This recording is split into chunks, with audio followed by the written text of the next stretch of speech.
Hey guys, দেখেন সূর্যটা অনেক সুন্দর না? সূর্য মামা, সূর্য মামা, এই হলো সূর্য মামা। বাট এত টুকটুকা, ওর কাছে গেলে যে কত পরিমাণ এখন গরম লাগবে তা বলার বাহিরে।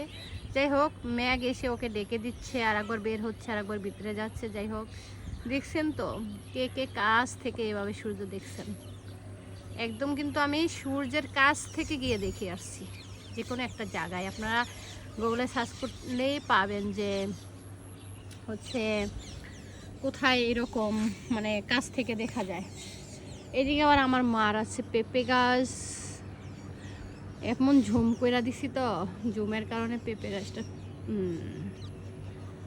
এই যে হচ্ছে আমার মার পেঁপে গাছ। ওইদিকে আরও আছে, আর একটা আছে।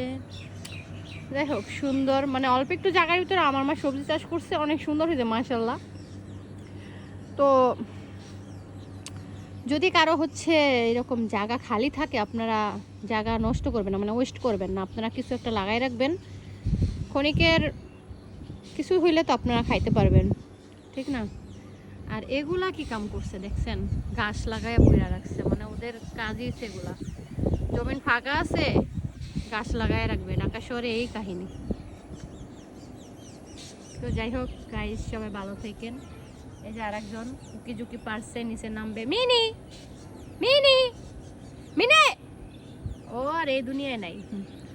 ও আর এই দুনিয়ায় নাই। ও এখন যাইব কুসুর কুসুর খুসুর খুসুর। মিনু, মিন্টু, জায়গা